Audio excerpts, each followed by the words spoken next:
Hi everyone, Carter Krishnaiyer here for Beyond the 90. I hope everyone's surviving the international break and the frenzy towards the end of the USL League One and Championship seasons, as well as some of the other things going on out there. Might do something on internationals later in the week. I'm thinking about doing something on both Curacao and Jamaica. Actually, not just Curacao and Jamaica, but just CONCACAF qualifying from Caribbean nations in particular. So look out for that. And Daniel Forrestine, of course, covers CONCACAF closely for us. Lawrence Dockery covers the U.S. men's national team, something that I have. If I said I had little interest in it, I would be lying, because I have below little interest in the USMNT. And this comes from someone who 20 or 25 years ago would die for the USMNT. I mean, the losses even in World Cup qualifying affected me to where I wouldn't get sleep and I would be grouchy for a week. So at least my perspectives on the sport have changed, partly due to the U.S. Soccer Federation. So on that subject, partly due to my dislike of the governance of the game due to the U.S. Soccer Federation. On that note, let's talk about USL a little bit, because my article last week explaining USL's unique ownership model, how America's second division soccer pyramid, second soccer pyramid is built on private investment, not single entity or club owner control, is the most read article since we started this newsletter / website 3.5 years ago. It is also something that has been opened by fewer of our subscribers than most articles, including just random match reports about the Tampa Bay Rowdies or the Tampa Bay Sun or whoever,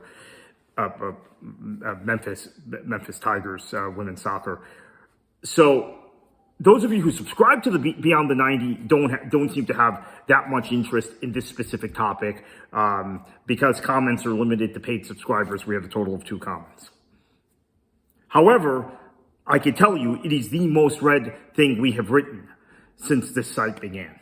It is the single most read article. And that is because I think, because it has been circulated among investors, owners, clubs, players, parties that are stakeholders in the game in the United States. And so let me explain the article a bit, because I think part of the issue here is that USL, and this article was not meant to bash USL. It was a clarification article. USL has presented itself, particularly since Paul McDonough became the president of the league, as an alternative to MLS. And that has meant for many people out there, whether you're investors, whether you're fans who want promotion and relegation and think MLS is horrible and the game in the US is horrible, USL has represented a blank canvas which you could paint anything on, anything that you liked, your personal preferences, which might be, hey, I want a pyramid that looks just like the pyramid in Germany, or I want the sport to be structured like it is in England, where the top division keeps most of the revenue, right? That's why the Premier League has starved the Football League of resources since 1992, gradually starving them more and more as time goes on. So you envisioned USL as just whatever your personal preferences were if you didn't like MLS. So the article was meant to point out USL is 180 degrees from MLS in terms of structure, but that is not always a good thing. And while McDonough likes to say, and Alec Papadakis like to say that USL is aligned with the global game, depends on what aspects of the global game you want the alignment with, because I think there's a lot about USL that's less aligned with the global game than MLS, quite frankly. So this article was just meant to point all of this out, which I think a lot of our readers, our regular readers and subscribers already know, so they didn't even bother to open the email. It had a lower open rate, I'm not joking, among our subscribers, both free and paid, than 75% of our articles. Yet, as I said, it is the most read article since, most read piece, most read email since we started the site. So it's a lot of non-subscribers, and we would encourage you to subscribe, free or paid. If it's paid, it helps us out. If it's free, it also helps us out. I'm one that's reluctant to ask for money, which is maybe why we haven't gotten as many paid subscriptions, which would help us pay for writers as we enter a World Cup year and a huge transition year, which is part of what this article was about. If we got more paid subscriptions, we'd be able to pay our writers and maybe make this more than just a passion project. But so what I wanted to make clear is MLS is structured as a single entity corporation, and USL constantly stresses this gives clubs independence within their ecosystem, the USL ecosystem. This is absolutely correct. However, this is the drawback of it. And I can tell you firsthand, this is no different than USL was 15 years ago, because I worked for the NASL 2.0, which was a group of teams that had broken off of USL specifically because there was no club control of the league. So USL is a private corporation, and it is more and more a private corporation that seems to be interested in land development, real estate, and has gotten an infusion of private equity money, which could be great for the sport. It also may mean nothing for the sport, because I have not seen yet any plans, and have talked to several clubs, and they have not heard any plans of that private equity money being pumped directly into local franchises, or doing something to stimulate revenue sharing, or something that could help sustain local clubs. So let's read from the article, because maybe that's the easiest way, and I can give some explanations. Unlike MLS, which is structured as a single entity corporation where the league technically owns all the teams and player contracts, or the defunct NASL 2.0 where I worked, where the club owners had equal shares in the league's LLC, the USL operates as a privately held league made up of independently owned clubs that buy franchises from the privately held league. The league itself, owned and operated by the United Soccer League LLC, functions as an organizing and licensing body rather than a central controller. USL manages its broad competition, regulations, and national collaborations, while the individual clubs shoulder the financial and operational responsibilities, potentially benefiting their clubs. Unfortunately, they often encounter the challenges inherent in the high-risk, low-reward environment of U.S. soccer. This is not USL's fault. This is the fault of the U.S. Soccer Federation that has created a structure and an ecosystem. And yes, they have created it.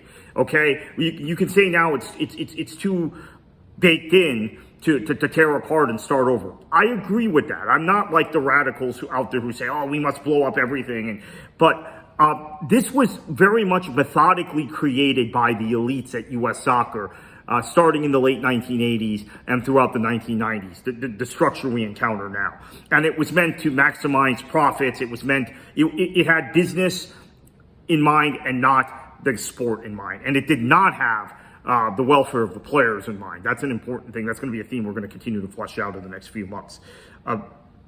So while this isn't necessarily USL's fault, which I'm saying it isn't, the combination of its structure, U.S. Soccer's lack of involvement, really being an absentee landlord that just collects money and sanctions, the MLS's control of a closed system, which was sanctioned by U.S. Soccer, this creates a challenging situation for club owners. So this is important to understand, because I think USL, since it's a privately held corporation, the club owners don't actually have a stake in the league, which means that the league and the clubs have almost permanently divergent interests. And I think we're going to see that more and more as we get to this whole idea of a Division I league, expansion, further expansion. There's going to be a new CBA, collective bargaining agreement, negotiated with the union, at least for the championship in League One, I assume for Division I also.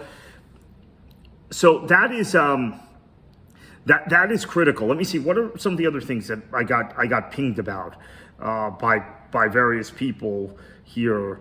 Let me look at my notes real quickly. Yeah, so this is another thing. USL is in a position where the team owners are paying fees upward to USL. Fees for all sorts of things. You're in a position, if you're a club owner, or if you manage a club, that you have to use the preferred vendors. USL has a list of vendors. If you don't use those vendors, you get fined. I've heard of several examples of clubs wanting to go with someone, maybe they have a business they have a local relationship with. These are locally owned clubs. These are community relevant clubs. This is about community. Football is about community and the supporters ultimately. But USL has a list of people you have to use, and if you don't use them, I mean, you are actually free to use someone locally or someone you might have a relationship with, but you will get fined. So this is the point I make. This means the league does not have any real stake in whether clubs succeed or fail. It's becoming a running punchline, which it is. It's a joke among some of us. What location will have, quote, XXX Pro Soccer announced next by the USL League office without any real ownership or launch timelines in place. Additionally, every level of USL is governed within the same private umbrella, but not only are the clubs themselves the distinct legal entities, but the leagues are not always connected the way they need to be. They're not communicating with one another. I've seen this on the women's side with the Super League and the W League. We see it on the men's side. So to me, there's a lot of rhetoric and fluff involved in it. This all having been said, unlike MLS, you can create distinct local identities. You can create a real supporters culture. You can create greater variation within the club culture. You can test different competitive mechanisms. They can do things in League One and not do them in the championship and then apply them.